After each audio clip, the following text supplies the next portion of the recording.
Hi, my name is Niam, and over the last few years I have lost 50 kilos. 18 months ago I was a data scientist working in London, but then I got fired and now I'm an online fitness coach working from this beautiful country, Bali, helping people all over the world lose weight, get fit, get healthy and become the best version of themselves.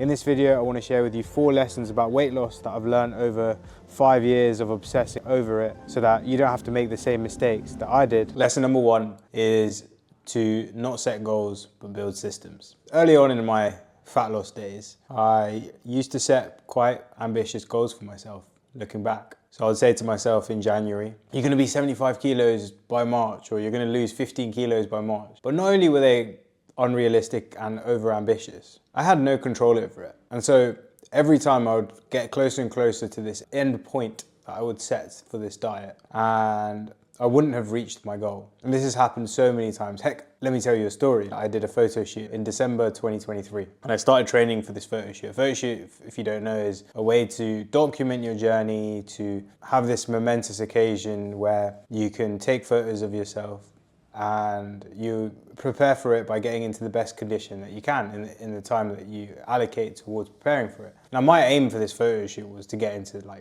incredible condition because I think I have it within me to be able to do that. But the problem was that I didn't give myself long enough to get into that shape. And so I set this really ambitious goal and the coach, unfortunately, didn't bloody give me the right guidance anyway. And then because of that, I got up to the shoot, I did the shoot, and I just came out of it thinking, fuck, I didn't do good enough. And I still haven't posted any of the photos of the photo shoot because, yeah, the photos were not bad, but it wasn't at the expectation that I wanted them to be. And so in the back of my head, I'm like, oh fuck, I kind of failed. And so the point here is that instead of focusing on the goal, okay, have the vision, write down, what do you want to look like?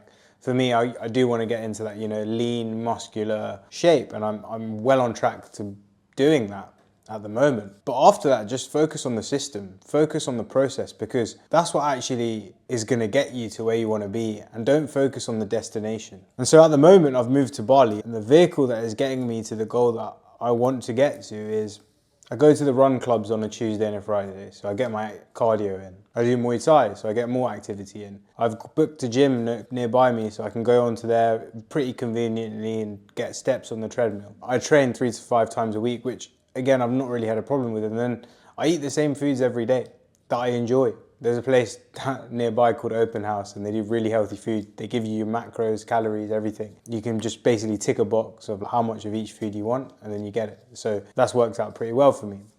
But you can see here that I'm now not focusing on the scale weight, which is something that I can't even control. But I'm literally just focusing on the actions that are gonna get me to where I want to be and how I can make it easy and accessible for me to participate in those actions in a way that feels sustainable, so that when it gets to 6 weeks into a dieting phase, because if you haven't lost weight for 6 weeks or 12 weeks, after 12 weeks it does get quite tiring just because you're in a state where you're not feeding as much as you should be. And at that point, having these systems there is going to push me through rather than just having this goal there at the end, which kind of meaningless if you think about it. I'm not doing this to see a number on the scale. That doesn't bloody matter whether it's 80 kilos or 70 kilos. I don't really give a shit. What matters is how I look, how I feel, and that's what I'm aiming for. That's actually the vision. And so if it is all about how you feel and how you look, then once you've set the vision of okay, I want to get this in shape here, then after that, focus completely on the machine and the system that is going to get you there. Now, for you, you might not be able to travel to a beautiful place like Bali, but if you can, then I definitely recommend it because everything's so convenient and losing weight is a lot easier for me anyway, here than at home, just because it's just a vibe. There's so many people that are in really good shape and it makes me feel a little bit inferior, to be honest. So I'm like, bloody hell, I should probably, hence why I'm kind of training a lot and doing the things that are going to get me to where I want to be. But you can still build systems in your life. So for me, when I was back home, I used to go for a walk with my dad every single day. That system just was there. And so I got my steps in without really thinking about it. We just went out, we'd went for the walk. And if he wasn't there would be so many occasions where I just be like, can't be asked today. And then once I'm on the back foot with steps, it's so difficult to get them done. So something like that is really powerful. I used to train with my mum 2 or 3 times a week. That was also really helpful because, again, having someone there to motivate you when you don't feel up to it is really, really good. I used to eat the same lunch every single day or roughly the same lunch. Again, that system of not having to think about what you're going to eat is going to get you to your goal as long as you enjoy it. And it's going to mean that when it does get difficult and your brain starts negotiating you out of doing the things that are going to get you to your vision, you just still do it anyway. So in summary for this lesson, forget about the goal. Completely forget about the scale weight. Track it, but forget about using it as a way like I want to get to 70 kilos. Just focus on the process and the system. Because when you do that and you build that machine, it just feels so effortless. Lesson number 2 is that calorie tracking works. Don't get so obsessed. The reason for this is because calorie tracking is not the be all and end all. Energy balance will determine whether you lose weight, 100%.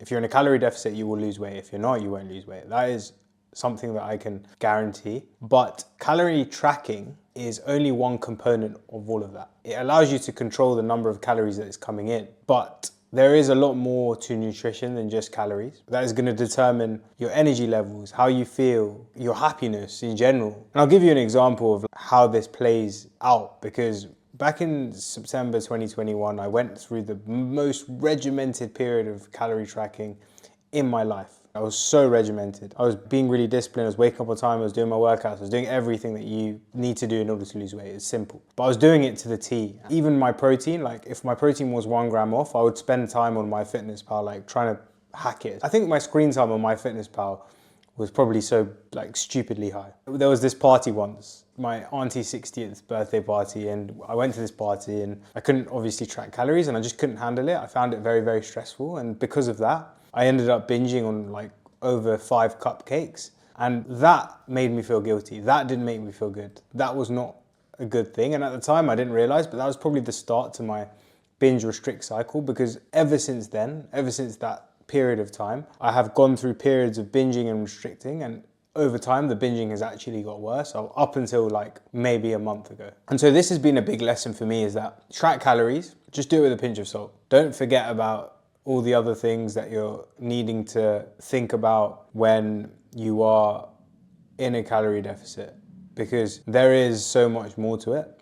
There is so much more to it. So what I say now is, okay, if you're going to track calories, cool, but don't forget about eating whole food diet, eating healthy foods, eating enough protein, thinking about the foods that make you feel good, because if you don't do those things, then yes, okay, you're gonna still lose weight, but you're just gonna feel like trash. When I talk about this binge eating thing, it is really important to remember that if the stress of having to track calories becomes so hard when you can't track calories, that it causes you to go so off plan that you don't make any progress, then the tracking calories isn't worth it. And so a solution to this is literally just track everything in, but with the expectation that you're not going to be able to do everything with 100% accuracy. And my dad's a really good example of this, where he will religiously track calories. He'll go out for meals, he'll eat this and that, and like he'll just estimate stuff. And that's okay, because it is just a proxy for understanding and keeping your calorie intake in a suitable position to allow you to lose weight. And then once you're maintaining your weight, once you've hit your weight loss goal,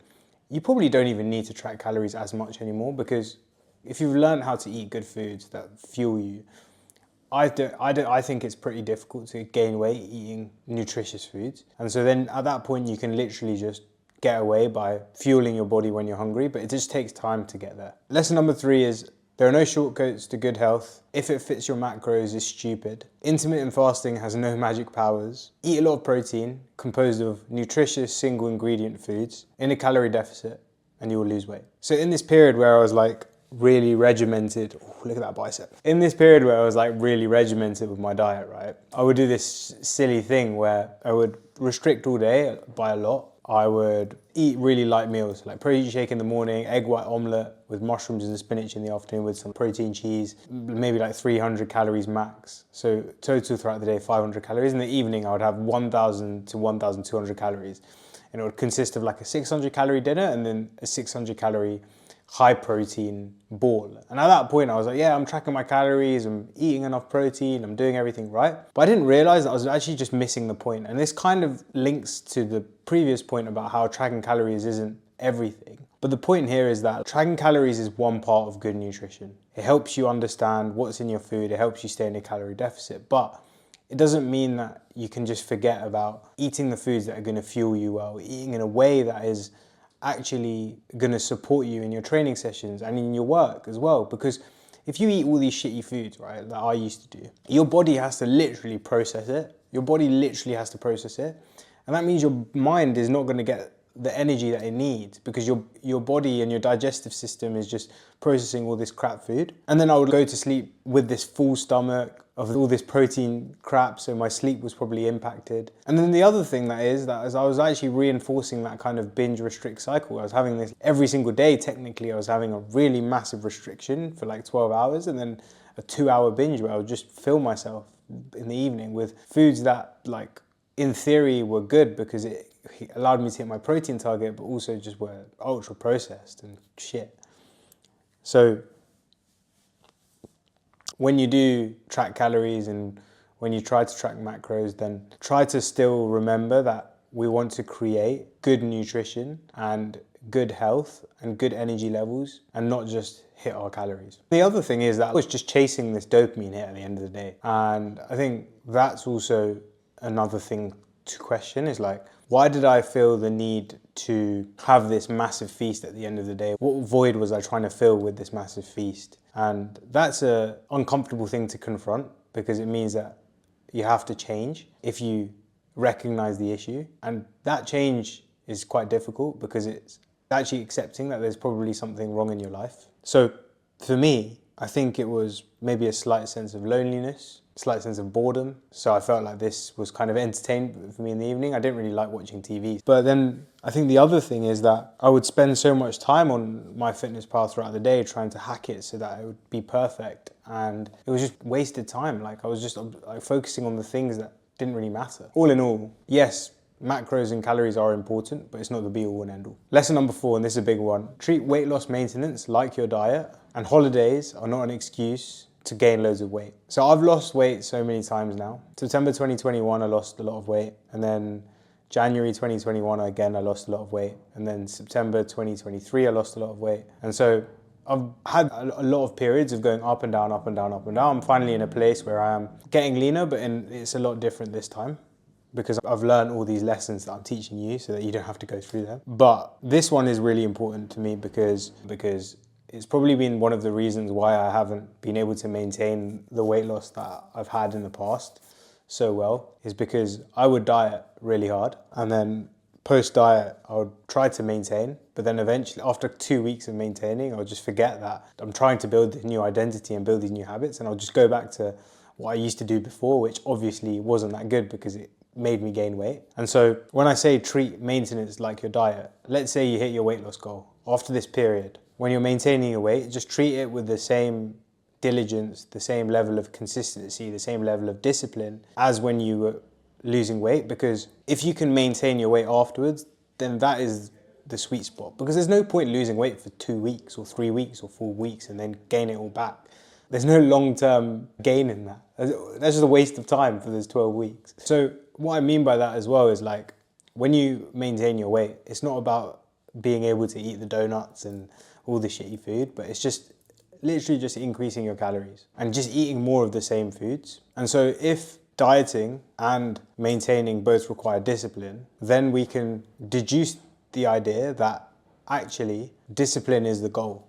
Discipline is actually what we're seeking. It's not that we're seeking weight loss. Health and fitness is an infinite game. In health and fitness, the aim of the game is not to get to this weight goal, but it's actually just to keep playing and maintain a weight and maintain a body that we are really proud of maintaining. And so the work starts after the diet, because when you're in a dieting phase, it's easy, right? You just say to yourself, I'm in this period of my life where I need to restrict calories, I need to be clean, whatever. But after the dieting phase, you've got your rest of your life to maintain this weight, and then you have to say to yourself, oh no, I need to be disciplined and eat good foods for the rest of my life and exercise and work out and keep doing this over and over and over and over again, and not let myself slip back to the ways that got me to where I was 12 weeks ago or 16 weeks ago, where I actually just didn't feel that good. And so when you think about it like that, it almost makes it easier, because then you realize that actually dieting and maintenance is the same. So you put less pressure on yourself to have to be so regimented during the dieting phase. And you just start to cultivate these habits that you need to sustain for life.